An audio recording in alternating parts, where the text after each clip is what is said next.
आज बात करते हैं कक्षा 12 जो आगामी 2026 बोर्ड परीक्षा है उसके महत्वपूर्ण अभिक्रियाएं जो ऑर्गेनिक केमिस्ट्री के प्रत्येक चैप्टर से जो अभिक्रियाएं आने वाली हैं, आने की दावेदारी पेश कर रही हैं और जो विगत वर्षों में पूछी गई हैं। इतनी स्लाइड से आपका दो चीज क्लियर हो जाएगा। पहली चीज, अगर आपको क्या होता है जब वाली अभिक्रियाएं नहीं समझ में आती हैं, उसके बेसिस पे ये चीजें पूछी जाती हैं कि या तो क्या होते हैं जब लिखिए, या कैसे प्राप्त कीजिएगा लिखिए, या फिर ये जो नाम वाली 3 अभिक्रियाएं आपको दे दी जाएंगी कि निम्न पर टिप्पणी लिखिए। वहां आपको पूरी हिंदी नहीं लिखनी होती है, साधारणतः उसका जो रिएक्शंस है उसको आपको दर्शा देना होता है। तो बड़ा ही आसान शब्दों में, आसान भाषाओं में जितनी भी ऑर्गेनिक केमिस्ट्री कक्षा 12 उत्तर प्रदेश बोर्ड के 2026 में आने के संभावित प्रश्न हैं, जितने भी नाम वाले अभिक्रियाएं हैं उनको हम सीखेंगे और बहुत ही आसान भाषा में सीखेंगे जो हमारे काम आएंगी। आइए देखते हैं जिसके पहली अभिक्रिया जो है हमारे पास वो है ऊर्ज अभिक्रिया। ये दोस्तों लगभग हर विगत वर्ष में इससे सवाल पूछा गया है, इस अभिक्रिया से सवाल पूछा गया। अभिक्रिया क्या है कि जब हम हेलो एल्केन की अभिक्रिया सोडियम से शुष्क ईथर की उपस्थिति में कराते हैं तो उच्चतर एल्केन बनता है। इसी अभिक्रिया को हम लोग क्या कहते हैं? ऊर्ज फिटिंग अभिक्रिया। अभिक्रिया कैसी है, ध्यान से देखिए। इसमें करना क्या होता है, सोडियम को 2 यूनिट में लेना होता है। अब सोडियम 2 यूनिट में है तो जाहिर सी बात है ये दो चीजों से जुड़ा होगा। तो इस तरह से जो हमारा हेलो एल्केन होता है वो भी कितने यूनिट में होता है? 2 यूनिट में।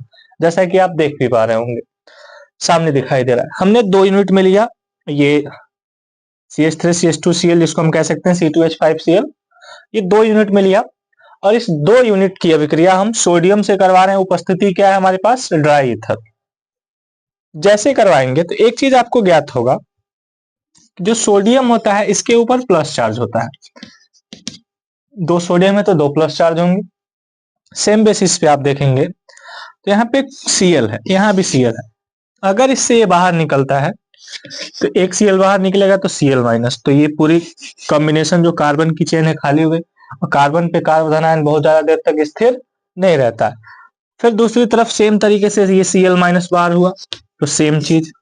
अब ये दोनों कार्बन की जो चेन है आपस में जुड़ जाएंगी और एक लंबी श्रृंखला बनेगी CH3 CH2 CH2 CH3, और जिसको हम एल्केन के नाम से जानते हैं। इसका नाम अगर आप जानना चाहें तो बेहद आसान है। देखिए कार्बन को काउंट कीजिए, 1 2 3 4, 5 कार्बन की चेन है और लंबी श्रृंखला सिंगल बॉन्ड से। 5 को पेंट पढ़ते हैं और सब सिंगल बॉन्ड से, इसलिए इसका नाम पड़ जाएगा पेंटेन। आसान था। साथ में हमारे पास एक Na और एक Cl मिलके NaCl, दूसरी तरफ एक Na और दूसरा Cl मिलके NaCl, तो 2 यूनिट में NaCl बन गया जिसको हम लोग लवण कहते हैं और इसको हम लोग साधारण नमक के नाम से भी जानते हैं। तो ये ऊर्ज अभिक्रिया थी कि हमने क्या करवाया, 2 यूनिट सोडियम लिया, उसकी अभिक्रिया हेलो एल्केन, 2 यूनिट सोडियम लिया तो 2 यूनिट हेलो एल्केन भी लिया, इससे करवाया तो हमको एल्केन प्राप्त हुआ, साथ में लवण प्राप्त हुआ। अब ये सभी रिएक्शंस की क्यों 2 यूनिट में, क्वेश्चन आपको अराइज हो रहा होगा, इसके लिए आप विगत वीडियो देख सकते हैं।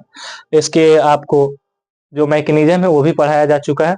तो ये फिलहाल आपको इतनी ही बात याद रखनी है कि जो सोडियम है, सोडियम की अभिक्रिया हम हेलो एल्केन से जब कराते हैं, सोडियम अपने आप में ही एक बहुत ही अत्यंत ज्वलनशील पदार्थ है, अत्यंत ज्वलनशील धातु है, ये आप देख चुके हैं।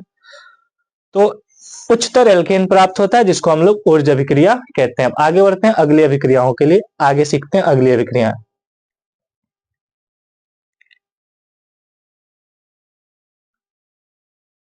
विलियमसन ईथर संश्लेषण बड़ा ही इंपॉर्टेंट रिएक्शन है और बड़ा ही प्रबल दावेदार है। 2 जगहों पे रिएक्शन है। पहला आपका जो ऑर्गेनिक का पहला चैप्टर है हेलो एल्केन और हेलो एरिन, और दूसरा एल्कोहल फिनॉल और ईथर, 2 जगहों पर ये मेंशन है। एक ही जगह अगर आप इसको सीख लेते हैं अच्छे ढंग से तो डेफिनेटली आपको दोनों जगह का काम आएगा, और 2 जगह है तो पूरा प्रबल दावेदार है कि ये परीक्षा में पूछा जाए। आइए इसको समझते हैं। बहुत ही बेहद रिएक्शन है। रिएक्शन क्या कह रही है कि जब किसी हेलो एल्केन की अभिक्रिया एल्कोहल एवं क्षार के साथ परस्पर कराई जाती है तो ईथर का निर्माण होता है। ये शब्द जो आपको दिखाई दे रहा है ईथर, ये आपने हाई स्कूल में पढ़ा होगा कि R single bond O single bond R dash, ये इसका संकेत होता है। ये ठीक, ये चीज आपको क्लियर रहेगी तो आसानी से हो जाएगा। और ईथर का निर्माण होता है जिसको हम लोग कहते हैं विलियमसन ईथर संश्लेषण। ये विलियमसन एक वैज्ञानिक थे, विलियमसन वैज्ञानिक थे, वो केन विलियमसन नहीं, क्रिकेट वाले नहीं, ठीक है, ध्यान से, न्यूजीलैंड वाला नहीं, ये विलियमसन थे, रसायनज्ञ थे, एक बड़े अच्छे वैज्ञानिक थे। उन्होंने ईथर पे प्रयोग किया और बताया कि ईथर कैसे निर्मित किया जाता है, इसलिए इनके नाम पर ये रिएक्शन है। तो विलियमसन ईथर संश्लेषण बेहद आसान है कि आप हेलो एल्केन लीजिए, जैसे कि आपको इसमें दिखाई दे रहा होगा CH3Cl हेलो एल्केन। दूसरी तरफ आप एल्कोहल लीजिए CH3OH, ये दिख रहा है आपको, सब सिंगल बॉन्ड से जुड़े होते हैं, और साथ में क्षार ले लीजिए। इन तीनों को आपस में जब आप अभिक्रिया करवाएंगे तो ईथर का निर्माण होगा। कैसे निर्माण होगा देखते हैं। ये हमने हेलो एल्केन लिया, ये हमने एल्कोहल लिया और ये हमने क्षार लिया, सोडियम हाइड्रोक्साइड। ध्यान से एक चीज नोटिस करें, अगर इसमें से क्लोरीन बाहर निकले तो ये CH3+, इसमें से ये हाइड्रोजन अगर बाहर निकल जाए तो हाइड्रोजन पे प्लस आएगा, तो ये CH3, और ये ऑक्सीजन कितने लोगों के साथ जुड़ सकता है, 2 लोगों के साथ, ऑक्सीजन में माइनस आए तो ये आसानी से इससे जुड़े अगर, क्योंकि इसको भी चाहिए, कार्बन धनायन तो ज्यादा देर तक अस्थायी रहता नहीं है, इसको ये मिल जाए और साथ में CH3, तो इस CH3 जिसको हम लोग मेथिल नाम देते हैं, इस एल्किल ही ग्रुप तो है, R से ही तो डिनोट करते हैं, और इसका जो डिनोटिंग पॉइंट होता है R single bond O single bond R dash, ठीक है। अगर एक और चीज पूछी जाती है सममित और असममित ईथर, दोनों तरफ अगर सेम समूह दिखाई दे, देखिए यहाँ भी CH3 है, यहाँ भी CH3 है, जैसा कि इसमें दिख रहा है CH3, इधर भी CH3, इसको हम लोग कहते हैं सममित ईथर। अगर इधर C2H5 रहता, एथिल रहता, उधर CH3 रहता, मेथिल रहता, तो हम उसको कहते हैं असममित। ये बात की चीज है। फिलहाल बना कैसे है, तो ये Cl बाहर निकला तो Cl पे माइनस आया, CH3 पे प्लस आया, जो कार्बन बहुत अधिक देर तक सह नहीं सकता। इधर से हाइड्रोजन प्लस बाहर निकला, ठीक है, और साथ में इधर से अगर इसको तोड़े तो Na+ और OH माइनस, तो यहाँ से H+ और ये OH माइनस मिलके H2O बना लेंगे, Na+ और Cl मिलके NaCl बना लेंगे, और ये CH3 जिसपे कार्बन धनायन था कार्बन पे, O CH3 से जुड़ जाएगा और निर्मित कर लेगा क्या, ईथर। ये आपको दिखाई दे रहा है, इसको कहते हैं ईथर। तो ये हमारा रिएक्शन है, बेसिक सा रिएक्शन है, विलियमसन ईथर संश्लेषण। आगे देखते हैं अगली रिएक्शंस को। बात करते हैं गाटरमान अभिक्रिया की, जो हेलोवेरिन बनाने की एक अभिक्रिया है। इसके पूर्व एक अभिक्रिया हम पढ़ते हैं अपने सिलेबस में, सैंडमायर अभिक्रिया। एक चीज नोटिस किए होंगे, सैंड का मतलब होता है बालू, गाटरमान गटर से याद कीजिए, बालू उड़ता है कहाँ जाके गिर जाता है, गटर में। तो दोनों अभिक्रियाओं में इसको उत्तम माना जाता है, इसलिए इसको हम पढ़ लेते हैं क्योंकि ये आ सकता है। आगे हम गाटरमान कोच भी पढ़ेंगे, फिलहाल इसको पढ़ लेते हैं। ये क्या कहता है कि जब बीडीसी प्रधानी वाले नहीं, जो यूपी के पूर्वी जिले हैं, पूर्वोत्तर जिले या यूपी ईस्ट से जो लोग होंगे वो जानते होंगे इसको, वो बीडीसी नहीं। फिलहाल बीडीसी का पूरा नाम होता है बेंजीन डाइएजोनियम क्लोराइड।